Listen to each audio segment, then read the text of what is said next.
Galloway.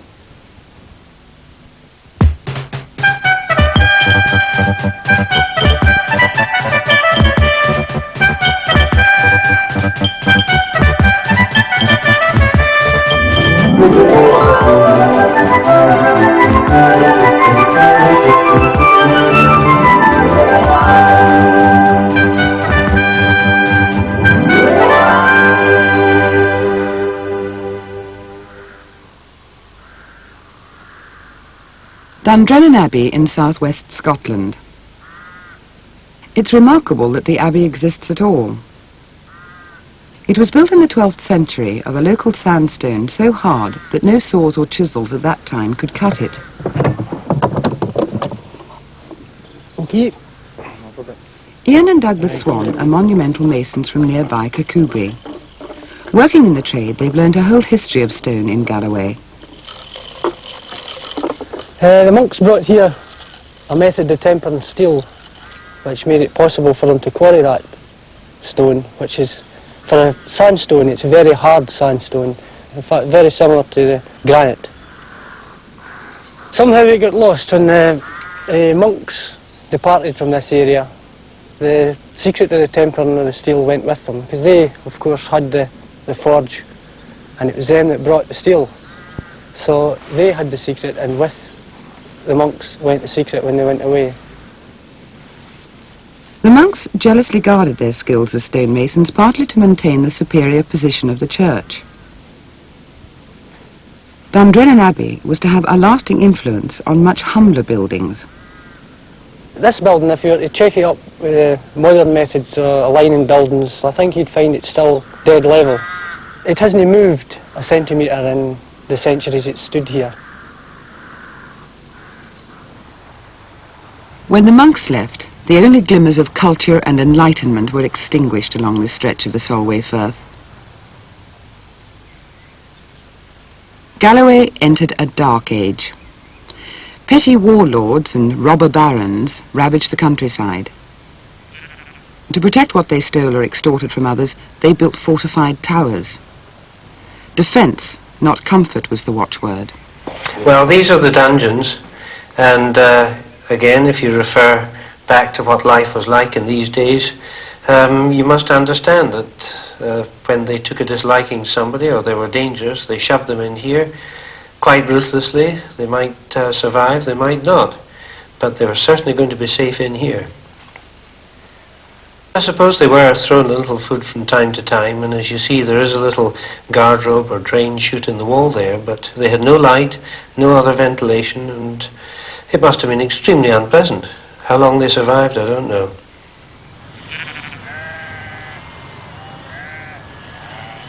Until the late 17th century, Galloway lairds and their retainers were so preoccupied by war that farming was of the most primitive kind. The countryside was populated by squatters and crofters without the means or the skill to improve their land.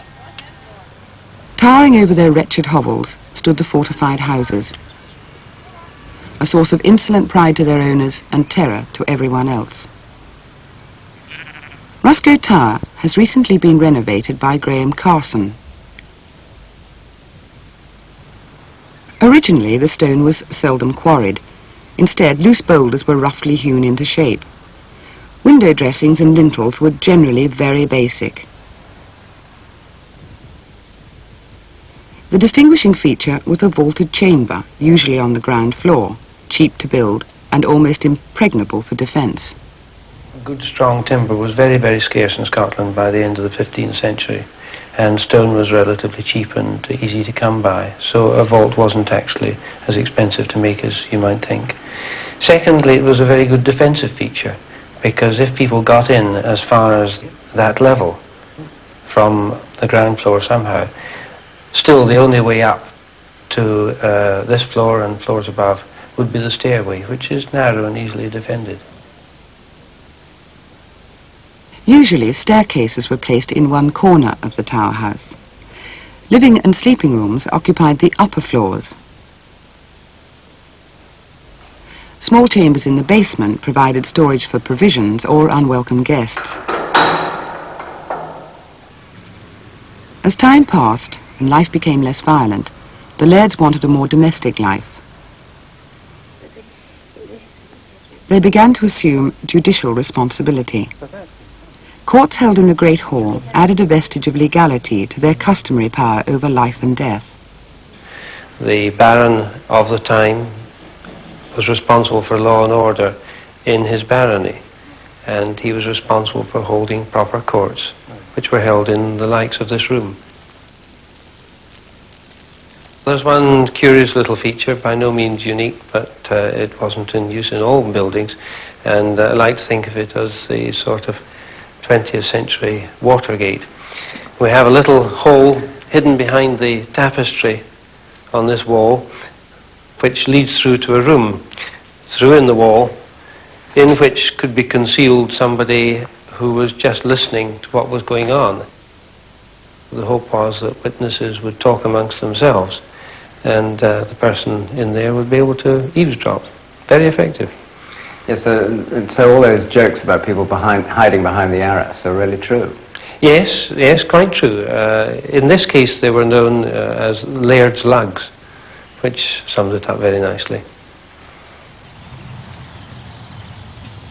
By the early 17th century, fortified towers were no longer needed for defence. Instead, they had degenerated into status symbols adapted as houses. This tower itself was a part of the process between the fortified building of earlier and the invention of gunpowder, which made them no good for defence, and people started thinking more of comfort in their houses, and this is definitely more comfortable than some of the older ones. Hill's Tower near Dumfries is owned by Major Walter McCulloch. His family have been prominent in this area for 400 years.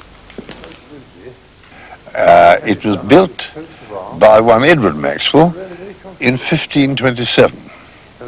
And he was quite a big shot, this chap, because he was able to put into the field for Lord Maxwell 200 men, which is quite a force. And the family subsisted for about 6 generations here. And eventually they came down to an heiress. And one of my forebears had the wits to marry her. And so he came into our family in the early 1730s. The classic 18th century farmhouse alongside was built in 1721 for 900 shillings. One reason for increasing prosperity was the fact that Galloway had become a thriving centre for smuggling. They really indulged in smuggling, and the splendid stories of the smugglers. I read a letter the other day from the chief excise officer to a gentleman down here who said he had a mind to put another bark on the coast because the smugglers are so great in numbers to the extent of 300 or more. They're well horsed with outriders and flank riders, and as soon as they see us lurking, they shout and give signs to direct the main body away, and we can't catch them. Kirkcudbright has always been the main town of Galloway. An 18th century document describes it as a rich town full of merchandise, probably a reference to the profits derived from smuggling lace, brandy and other contraband from the Isle of Man.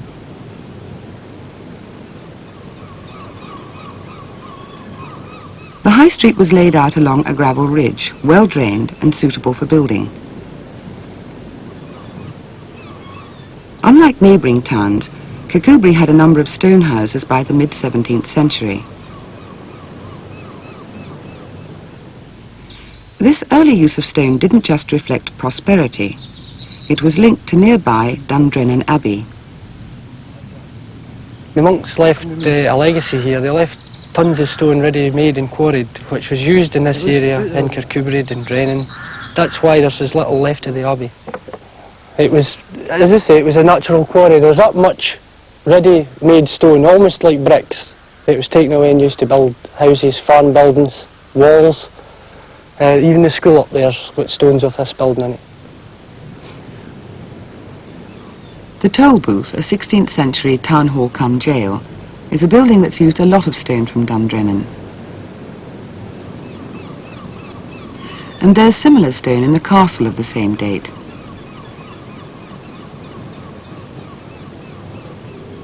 Kirkcudbright left its medieval past behind much sooner than most of the rest of Galloway. 18th century townhouses replaced the old narrow buildings. A typical Scottish feature are the closes or wynds running back towards the river. But if life here was becoming more civilized, much harsher realities persisted in the country round about. Change there came suddenly. Really started with the 1745 rebellion, because when they were chasing Bonnie Prince Charlie up to Inverness, they found it very difficult to get the provisions after the army because there was no roads. So they set about building roads, and amongst other places they built a road here.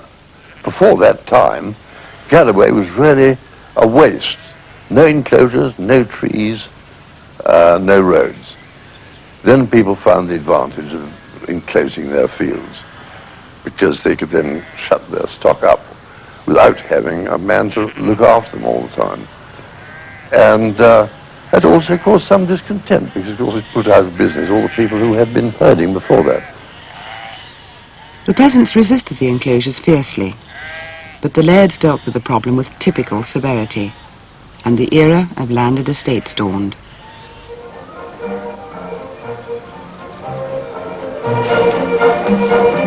Every week, friends of Mrs. McCulloch gather at Ardwall House to practice Scottish country dancing.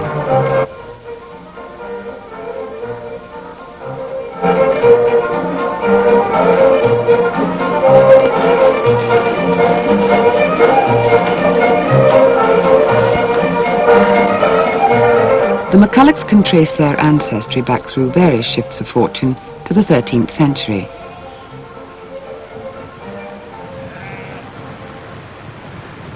Alexander McCulloch has recently taken over from his father, the Major. Their 4,000 acres were originally divided between 9 or 10 subsistence farms, typical of this area. Today, none of their farms are tenanted. Instead, the McCullochs employ farm labour, like stockman John Clark. This is Margery Farm, 500 acres of rough grazing along the shore.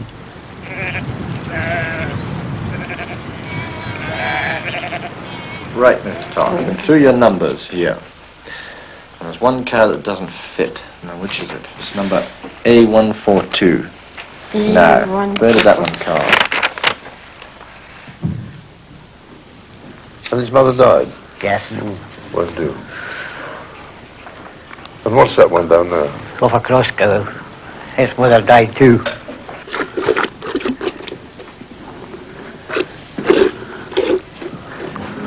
She's dry. Yes, No, a bit left. When farms like Margery were first built in the 18th century, money played little or no part in the economy. I got a rental of this place about 1780, I think, and there's all sorts of things they had to do. 6 days shearing, 2 loads of peats, 5 capons, and all sorts of extraordinary rents they had to pay, and not much cash. The occupiers would be a family. They would eat what they grew, and they would use their own wool from their sheep, beef, and they'd sell nothing and they'd buy nothing, and they just subsisted. And I think they lived largely on porridge. I think they'd rather dull with a little beef thrown in every now and then. For the convenient management of livestock, Scottish farms were built round a courtyard. A separate building called a bothy was a dormitory for hired labour. The bothy is what the single men used to sleep in. And the family would live at one end of the house, and the single men in the other end of the house. But judging by the numbers that used to live in houses, I reckon they must have lived in heaps. But Margery conforms exactly to the pattern of Galloway farmhouses. It's built of rubble stone with 2 downstairs rooms and 2 above. Today, many of the farm buildings are being pulled down, being useless for modern machinery. Oh no, I don't believe in that. Just I like to see the old steadings and the old farmyards. I think it's more in nature.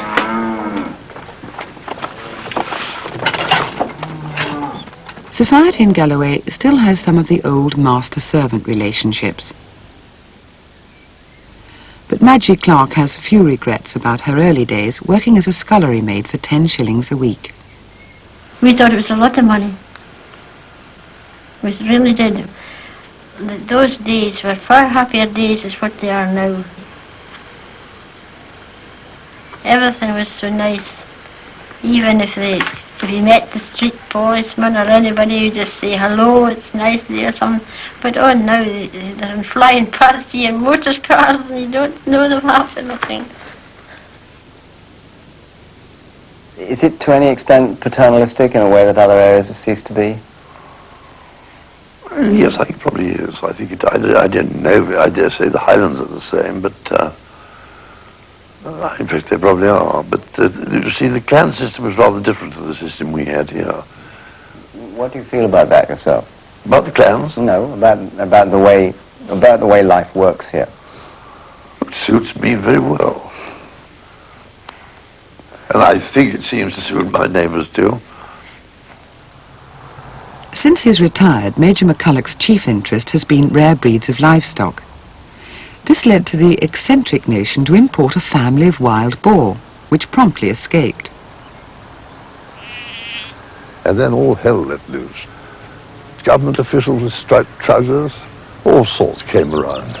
Oh, in fact, my neighbour, Mrs. Mariasha, was in a great state about these.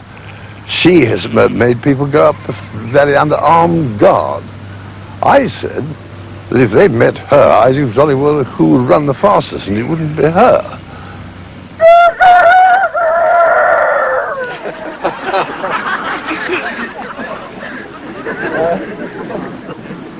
We've got to say what it is first. After 60 years, locals are used to Mrs. Murray Usher's rather bizarre way of announcing herself.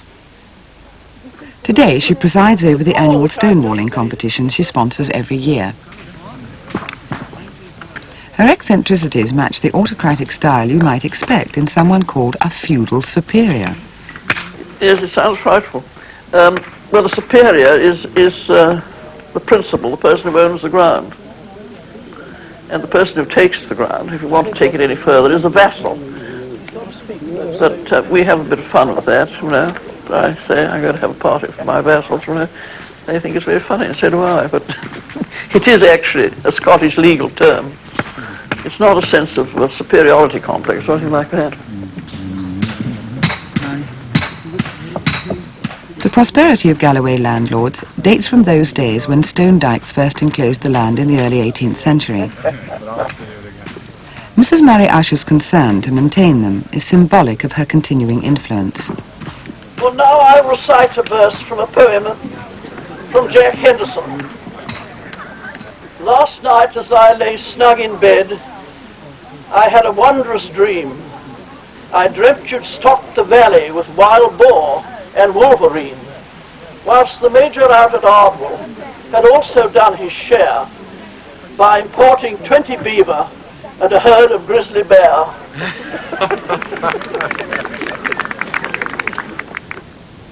Local gamekeeper Jack Henderson, who wrote that poem, remembers an earlier dream. I understand she had a dream when she came as a wee girl. A dream that all the cottages, when she took over, she'd have all the cottages painted white against the green background. And she's carried that out as far as she possibly could. If you look around, you'll see for yourself the white cottages against the green backgrounds.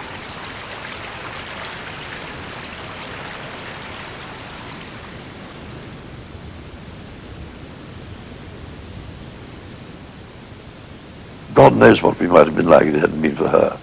I mean, if she sees a red roof coming up, she has it battered down in a minute.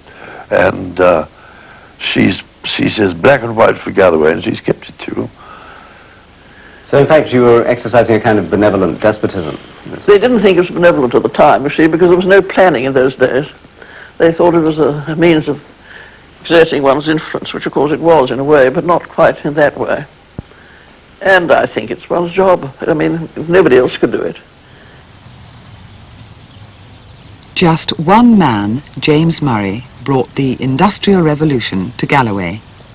He dreamed that Gatehouse of Fleet would be another Glasgow. The only sign of industry today is the old forge. Willie Mackay is the blacksmith.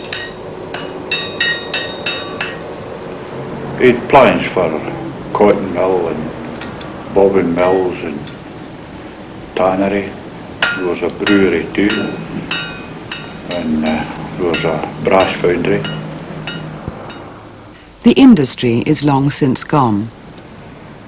But because it was all built within 20 years, Gatehouse looks custom built. The town had jumped straight from its medieval past into the 18th century.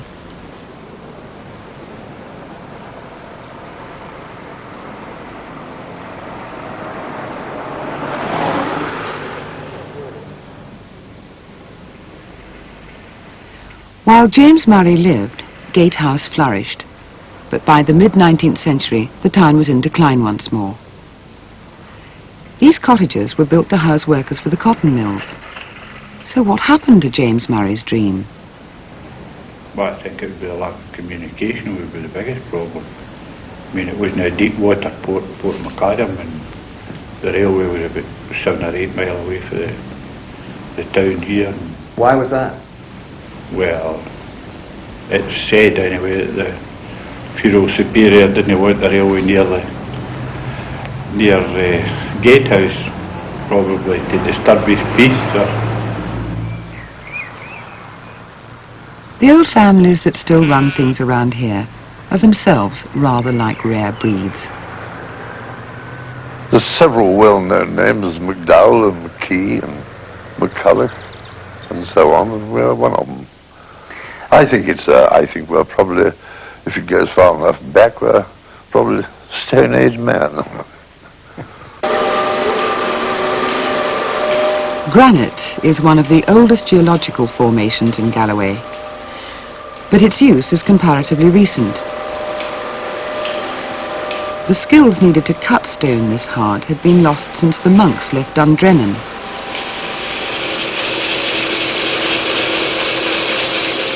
The technique was not rediscovered until the early 19th century when this quarry at Creetown was opened.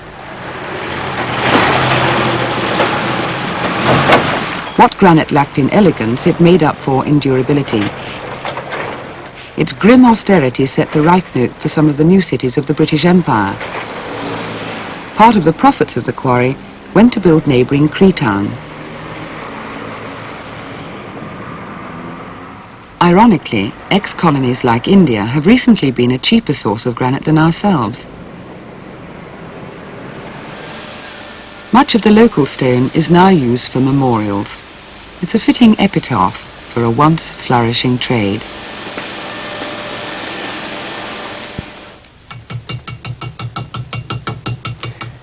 It's very hard. It doesn't have a defined grain like sandstone, for instance, where it's laid in beds.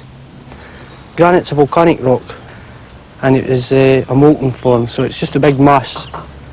At one time it would be a mass of lava.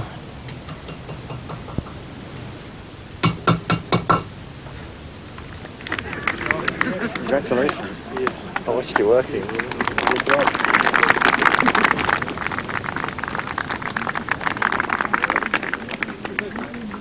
Unlike many landlords who have sold off property to any outsiders with the money to buy, Mrs. Murray Usher has done an excellent job of conservation. But who'll be left to appreciate it? Where I think we have slipped up a wee bit in Gatehouse is that after the war, more small industries should have been encouraged. Because now you have two age groups. You have the very young and the old geriatrics like myself, and nothing in between, because there's nothing to hold the youth in between. In fact, in a short space of time, the only people in full work in Gatehouse will be the doctor, the district nurse and the undertaker.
may be interested to know that there's a Channel 4 book entitled Built in Britain by Gillian Darley, available from bookshops costing